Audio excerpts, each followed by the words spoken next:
పెన్షన్ల పంపిణీకి ప్రత్యామ్నాయ వ్యవస్థ ఉన్నా సరే రాజకీయ లబ్ధి కోసం సమస్య సృష్టించారని ఆరోపించారు చంద్రబాబు. ప్రజలపై కక్షతోనే టీడీపీ అండ్ కో వాలంటీర్ల వ్యవస్థపై ఈసీకి ఫిర్యాదు చేశారని ఘాటు విమర్శలు చేశారు వైసీపీ నేత పోసాని కృష్ణమురళి.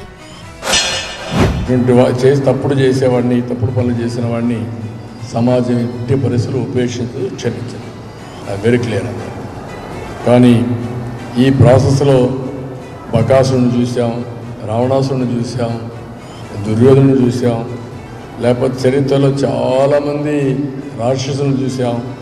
వాళ్ళు ఇట్నే విర్రవీగారు, ఇష్టానుసారంగా చేశారు, మభ్యపెట్టారు. వాళ్లకు మనం చూసిన చరిత్ర చూస్తే వాళ్ళు కూడా తపస్సులు చేసి కొన్ని వరాలు తీసుకొని తర్వాత ఏ విధంగా ఆ వరాలని చేశారో మనమే చూసాం. భస్మాసుడు ఏం చేశాడో చూసాం. వరం ఇచ్చిన శివుడి మీదనే భస్మాసుడు హస్తం ప్రయోగించే పరిస్థితికి వచ్చాడు. శివుడు అంటే ఆయన దేవుడు. ఎంత దేవుడు అంటే ఇప్పుడు ఖాళీగా కూర్చున్నాడు కదా చంద్రబాబు నాయుడు గారు. ఖాళీగా కూర్చుంటే మరి ఏదో చేయాలిగా. మరి ఇప్పుడు ఎంత బ్లండర్ చేశాడంటే పింఛన్దారుల విషయంలో మళ్ళా జగన్కు ఓటేస్తారేమో చెప్పేసి దాని మీద కనుబడి వాడు అక్కడ ఉన్నాడు. నిమ్మగడ్డ, అదొక ఆంధ్రదేశానికి క్యాన్సర్ గడ్డ. వాళ్ళతో కలిపి ఎలక్షన్ కమిషన్ వాళ్ళకు లెటర్లు పంపించి, నోటీసులు పంపించి, రిపోర్ట్లు ఇచ్చి వాలంటీర్ ఉండడానికి వీల్లేదు. 66 లక్షల మంది నడుస్తూ వస్తారో చస్తారో మాకు అనవసరం, వాళ్ళు నడిచి రావాల్సిందే. ఖాళీ లేవు కదా నాకు తెలియదు, సచివాలయానికి రావాల్సిందే, ఆ ఆఫీస్కి రావాల్సిందే, డబ్బులు తీసుకోవాల్సిందే, లేదా పోండి. నీకు మాట్లాడే అర్హత లేదు. పెన్షన్స్ అంటే పేటెంట్ హక్కు తెలుగుదేశం పార్టీది. ప్రారంభించింది తెలుగుదేశం పార్టీ, మళ్ళీ 4,000 రూపాయలు ఇవ్వబోయే తెలుగుదేశం పార్టీ. వాలంటీర్స్ లేకపోతే పంచాయతీ ఆఫీసర్లు ఏమయ్యారు, సచివాలయం ఏమైంది? 13 మంది ఉన్నారు. ఒక్కొక్కరు 50, 45, 50 ఇవ్వాలి. ఈ 45, 50 ఇవ్వడానికి మీకేం అడ్డంకులు? ఎందుకు ఫెయిల్ అయ్యారు? ప్రత్యామ్నాయ ఏర్పాట్లు చేసుకునే బాధ్యత అధికార యంత్రాంగానికి ఇచ్చారు. సేమ్ ప్రొసీజర్ పెట్టుకునే అవకాశం కూడా ఇచ్చారు. ఇంటి దగ్గర ఇవ్వద్దని ఎక్కడ ఆర్డర్స్ చెప్పలేదు. అంటే ఉద్దేశం ఏంటి? ఇంటి దగ్గర ఇవ్వచ్చనే కదా. ఎందుకు ఇంటి దగ్గర ఇవ్వలేదు?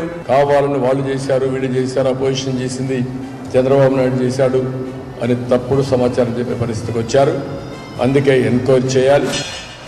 ది గ్రేట్ నారా చంద్రబాబు నాయుడు గారికి జైల్లో ఉంటే సంబంధిత అధికారులు, పెద్ద పెద్ద వాళ్ళు, వ్యవస్థలు అయ్యో నారా చంద్రబాబు నాయుడు గారికి ఏసీ లేదంట. మనవాడు మాత్రం బ్రహ్మాండంగా ఏసీ పెట్టించుకున్నాడు, ఇంట్లో అన్నం తింటున్నాడు, సకల సౌకర్యాలు జైల్లో అనుభవించాడు. వేరే 66 లక్షల మంది ఈ లబ్ధిదారులు ఎండలో నడవలేక వెళ్తుంటే, మంచాల మీద తీసుకెళ్తుంటే, సైకిళ్ళ మీద తీసుకెళ్తుంటే 30 మంది పైగా చచ్చిపోయినా పర్వాలేదు, వాళ్ళకి ఆడకు వస్తేనే పింఛనియాలి. అది నారా చంద్రబాబు నాయుడు గారి కోరిక. ఎందుకు కోపం ఈ 60 గుడ్డోళ్ళ మీద? వీళ్ళు నాకు ఓటేలా పోయినసారి జగన్ గారికి వేశారు ఓటు, అందుకని వీళ్ళంతా చూస్తా. ఇది ఒక్క నారా చంద్రబాబు నాయుడికే కాదండి, దీంతో పాటు 3 ఉన్నారు చంద్రబాబు నాయుడు మనస్తత్వం ఉన్నవాళ్ళు. 1 నారా చంద్రబాబు నాయుడు, 2 బాలకృష్ణ గారు, 3 నారా లోకేష్ గారు, 4 అబోవ్ ఆల్ పవన్ కళ్యాణ్ గారు. మీ 4 నాశనం అయిపోతారు. ఈ వాలంటీర్ వ్యవస్థ మీద పడి ఏడుస్తున్నారే, నాశనం అయిపోతారు. ఎవరు కులం పిచ్చ ఉందో, ఎవరికి మతం పిచ్చ ఉందో వాళ్ళని ఓటుతో రాజకీయ సమాధి చేయండి. ఎవరిని?